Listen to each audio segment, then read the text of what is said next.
आज का विशेष चर्चा हमारी इसी पर है। क्या है आज का हमारा विशेष इसी पर है। हमारा विशेष है भारत ईयू साझेदारी, आर्थिक मोर्चे पर नई इबारत।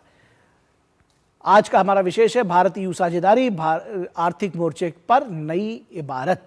और इस पर बातचीत करने के लिए हमारे साथ दो खास मेहमान जुड़े हुए हैं। हमारे साथ दिलीप सिन्हा, पूर्व वरिष्ठ राजनयिक है। दिलीप सिन्हा जी, एम्बेसडर सिन्हा, बहुत स्वागत है आपका। और हमारे साथ professor Gulshan Sachdeva, school of international studies, JNU से जुड़े हुए हैं। प्रोफेसर सचदेवा, आपका भी स्वागत है। और एम्बेसडर सिन्हा, अगर आपके साथ इसको शुरुआत करना चाहे, इसको कहा जा रहा है मदर ऑफ ऑल डील्स, तो क्या इसको ट्रेड तक ही सीमित रखा जाए या ये समझा जाए कि ये एक जिसको कहते हैं कि रणनीतिक रीसेट भी कहा जाए यूरोप के लिहाज से? कैसे आकलन करेंगे इस डील का? ये डील दोनों पक्षों के लिए बहुत महत्वपूर्ण है। दोनों पक्षों के लिए ये अब तक का सबसे बड़ा एफटीए है। लेकिन इसके साथ जो दो अन्य समझौते हुए हैं जो इनके पक्ष साथ हैं, एक वो सिक्योरिटी और डिफेंस एग्रीमेंट जो पार्टनरशिप जो हो रहा है, और दूसरा जो स्किल्ड लेबर और विद्यार्थियों के मूवमेंट के जो एग्रीमेंट है, इन दोनों का भी बहुत लाभ मिलने वाला है भारत को। इसलिए इस दृष्टि से आप जो कह रहे हैं कि इसका एक स्ट्रेटेजिक, एक सामरिक महत्व भी है और आर्थिक महत्व तो है ही इसका जी। इसलिए इस विश्व के इस दौर पर, इस समय जब विश्व का व्यापार जो है वो एक बहुत मुश्किल दौर से गुजर रहा है, उसमें इस प्रकार का समझौता होना बहुत ही महत्वपूर्ण है दोनों पक्षों के लिए। जी बिल्कुल। प्रोफेसर सचदेवा, किस तरह से आप इसको देख रहे हैं कि ये कहा जा रहा है मदर ऑफ ऑल डील्स, किस तरह से भारतीय निर्यात के लिए, भारत के आर्थिक प्रगति के लिए ये गेम चेंजर साबित होने जा रहा है? थोड़ा हमारे दर्शकों को समझाने की कोशिश करिए। जी नमस्कार। ये बिल्कुल सही कह रहे हैं, जैसे प्रधानमंत्री ने भी बोला कि ये सिर्फ जो है सिर्फ एक व्यापार का समझौता नहीं है, एक साझा एक ब्लूप्रिंट है हमारी समृद्धि का जी। और ख़ास तौर से अगर भारत की दृष्टि से देखें तो ये है कि काफ़ी समय से हमारे जो हैं पॉलिसी मेकर्स ये बात कर रहे हैं कि कुछ एरियाज़ हैं, जैसे व्यापार है, निवेश है, तकनीक है और ग्रीन ट्रांजिशन जो है हमारी, जो हमारा 2047 का विकसित भारत का जो हमारा लक्ष्य है, उसमें इन सब चीज़ों की बहुत ज़रूरत है। और उसमें क्लियर तौर से यूरोप को, यूरोपीय संघ के देशों को भारत ने अपना एक अच्छा साझेदार माना है और उसको क्रियान्वित करने के लिए ये उस पूरे के पूरे प्लान को, और हालांकि ये पिछले, जैसे आपने बताया आपकी रिपोर्ट में, 18 साल से बातचीत चल रही है और अभी जो समझौता जो हुआ है उससे एक बहुत बड़ा एक माइलस्टोन है उसका। और उसके बाद अभी इन्वेस्टमेंट एग्रीमेंट की भी बात हो रही है, उसके ऊपर भी बातचीत बहुत आगे बढ़ चुकी है। तो आने वाले कुछ महीनों में मुझे लगता है इन्वेस्टमेंट का जो एग्रीमेंट है वो भी कंप्लीट हो जाएगा।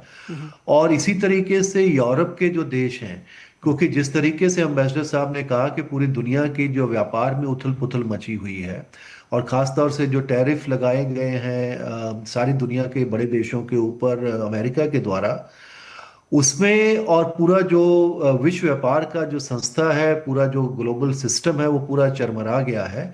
उसमें भारत का और यूरोपीय संघ का दो बड़ी अर्थव्यवस्थाओं को आपस में मिलके और रूल बेस्ड सिस्टम के तहत उसके अंदर एग्रीमेंट करना, ये एक बहुत बड़ा एक पैगाम सिर्फ अमेरिका को ही नहीं, बाकी दुनिया के दूसरे देशों को भी है। क्योंकि मदर ऑफ डील जैसे आपने कहा, वो इसलिए भी कहते हैं, ऐसा नहीं कि सिर्फ ये बड़ी दोनों अर्थव्यवस्थाएं हैं, वो तो हैं ही हैं, और भारत एक बहुत तेजी से बढ़ रही अर्थव्यवस्था भी है। और अमेरिका और यूरोप के पास जो है बहुत उनके पास काफ़ी समृद्धि है, काफ़ी उनके पास निवेश हैं, बहुत बड़े व्यापार के वो साझेदार हैं पूरी दुनिया के।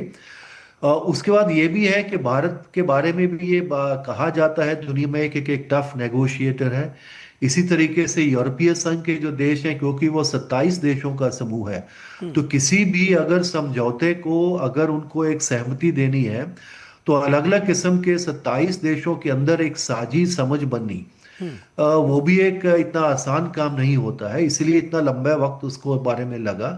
लेकिन मुझे लगा जो पूरी मेहनत इतने सालों से हमने किया, यूरोप के देशों ने किया, और एक पूरा जो जियोपॉलिटिकल जो माहौल है, जो दोनों देशों को एक तरीके से दोनों ने कॉम्प्रोमाइज किया, कुछ चीजों में, तो इसमें दोनों का एक समझौता हमारे सामने है, क्योंकि व्यापार के समझौते का मतलब ये है कि जितने भी टैरिफ शुल्क जो लगाए जाते हैं और जितने भी नॉन टैरिफ बैरियर्स जो हैं जी वो हटाए जाएंगे, और दोनों देशों के व्यापारियों को, दोनों देशों के कंज्यूमर्स को उससे फायदा होगा। जी तो क्योंकि अगर आप आंकड़े देखते हैं तो जी उसमें भारत के अंदर टैरिफ थोड़े ज्यादा हैं और यूरोप के अंदर नॉन टैरिफ बैरियर्स बहुत ज्यादा हैं। जी तो इस पूरे व्यापार के समझौते के तहत ये कोशिश की गई है कि उन सारे बैरियर्स को खत्म करके, तो जहां जहां पे भी वो दिक्कतें आ रही हैं व्यापार को, उसको बढ़ाया जाए और उसको जी खत्म किया जाए और व्यापार को बढ़ाया जाए। जी और क्योंकि भारत बड़ी अर्थव्यवस्था है, उसके पास, यूरोप के देशों के पास कुछ तकनीक है, वहाँ की कंपनीज के पास, क्योंकि हमने डेटा देखा है कि भारत की कंपनीज भी हैं, उनके बहुत सारे 35% जो हैं उनके जो फाइनेंशियल और टेक्निकल कोलैबोरेशंस जो है वो जी यूरोपियन कंपनीज के साथ हैं। जी तो उन जी सब चीज़ों को जब ये व्यापार के अंदर ये सारी दिक्कतें खत्म हो जाएगी, नॉन टैरिफ बैरियर खत्म हो जाते हैं, टैरिफ खत्म हो जाते हैं, तो एक दूसरे को, कंपनीज को काम करने का अच्छा मौका मिलता है। जी तो वहाँ की कंपनीज यहाँ की कंपनी के साथ करेंगी, निवेश करेंगी जी बाद में, बिल्कुल। आज और प्रधानमंत्री वहाँ ने पे कहा बेच भी, सकती हैं और आज दुनिया के प्रधानमंत्री दूसरे। ने ये कहा भी कि अब जो व्यापारी वर्ग है, जो बिजनेस क्लास है, उनके लिए अब अलर्ट होने की जरूरत है या उनको आगे बढ़ने की जरूरत है। The ball is in your court. तो अब जिसको कहते हैं कि एक शानदार समझौता हुआ है। लेकिन अगर एम्बेसडर सिन्हा इसको आपसे समझना चाहे तो इसके संदेश भी दुनिया भर में अलग अलग तरह से गए होंगे, चाहे वो अमेरिका के लिए हो या फिर चीन के लिए हो। और इसको ये भी समझना चाहेंगे कि जब प्रधानमंत्री कहते हैं कि समृद्धि का ब्लूप्रिंट है, तो ये ब्लूप्रिंट भारत को विश्व के शक्ति संतुलन में कहां खड़ा करता है, किस तरह से उसको एक बढ़त दिलाता है, कैसे कैसे देखेंगे इसको?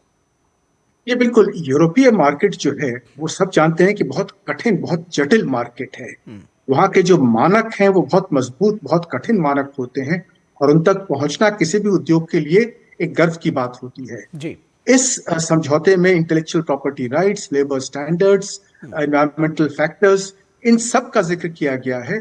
और ये अब उम्मीद लगाई जा रही है कि भारतीय कंपनियां जो हैं वो इन मानकों पर खरी उतरेंगी और इतना निवेश करेंगी। अब जब ये समझौता हो चुका है, तब ये निवेश करने का उन्हें आश्वासन मिलेगा कि वो निवेश करें ताकि इन मानकों को पूरा कर सकें। और जब भारत के उत्पाद जो हैं जब यूरोपीय मार्केट में बिकने शुरू होंगे, तब इनका जो एक्सेप्टेंस है, इनकी जो मान्यता है विश्व भर में, वो बढ़ेगी। और इस समझौता का एक और महत्वपूर्ण पहलू ये है कि इस वर्ष से यूरोपीय संघ में 2 प्रमुख परिवर्तन होने वाले हैं। एक, जीएसपी भारत के लिए लगभग समाप्त हो जाएगा, और दूसरा, यूरोप कार्बन टैक्स लगा रहा है कुछ उत्पादों पे, स्टील और एल्यूमिनियम से उत्पादों पे। तो इस कारण भी भारतीय उद्योगों को ये जिद्दोजहद करनी, मेहनत करनी होगी कि वो इन दोनों मानकों पर खरा उतरें, क्योंकि इससे पर्यावरण को भी फायदा होता है और हमारे उत्पाद को भी, हमारे निर्यात को भी फायदा होता है। जी तो और जो आपने पूछा कि वैश्विक दृष्टि से, सामरिक दृष्टि से इसका क्या महत्व है, वो महत्व ये है कि ये 2 जो देश हैं, 2 पक्ष, यूरोपीय संघ और भारत, ये दोनों देख रहे थे कि विश्व के जो मार्केट है वो बहुत बंद हो रहे हैं, विशेषकर जो अमेरिका का मार्केट है उस पर टैरिफ लगाने के कारण, और चीन का मार्केट जहाँ के निर्यात करना यूरोपीय संघ के लिए भी मुश्किल है और भारत के लिए भी मुश्किल है। तो ऐसे में जब यूरोपीय संघ और भारत एक दूसरे के साथ समझौता करते हैं, तो वो ये दर्शाते हैं कि जो व्यापारिक व्यवस्था जो टूट चुकी है विश्व की, उसे कैसे दोबारा खड़ा किया जा सकता है बाइलैटरल, द्विपक्षीय इस समझौतों के द्वारा। तो ये जो समझौता है, इससे एक रास्ता खुलता है अन्य देशों के लिए कि वे आपस में मिलकर के जो पुरानी जो व्यवस्था थी, जो कि MFN, मोस्ट फेवर्ड नेशन पर आधारित थी और वर्ल्ड ट्रेड ऑर्गेनाइजेशन पर आधारित थी, अब वो समाप्त होकर के उसके बदले जो फ्री ट्रेड एसोसिएशन का जो रास्ता है, उसे अपनाना पड़ेगा देशों को। और जब दुनिया के 2 प्रमुख देश या संगठन, यूरोपीय संघ, जब आपस में मिलते हैं, तो वो रास्ता खोलते हैं अन्य देशों के लिए। जी, निश्चित तौर पर दो देश मिलते हैं तो अन्य देशों के लिए भी रास्ता खोलते हैं, और जैसा कि आपने कहा कि चीन की तरफ ना जा करके भारत आना, ये भी बहुत सारे संकेत दुनिया के तमाम दूसरे देशों के लिए भी है। डेमोक्रेटिक कंट्री है भारत, और किस तरह से यहाँ पे रूल बेस्ड जब आप एक सिस्टम की बात करते हैं तो वो भारत उसमें अगुवा दिखाई देता है। बहुत शुक्रिया इस तमाम बातचीत के लिए हमारे दोनों खास मेहमानों का, एम्बेसडर सिन्हा आपका और प्रोफेसर सचदेवा आपका। और यहाँ रुकेंगे एक छोटे से ब्रेक के लिए, कहीं मत जाइएगा, जल्द हाजिर होंगे।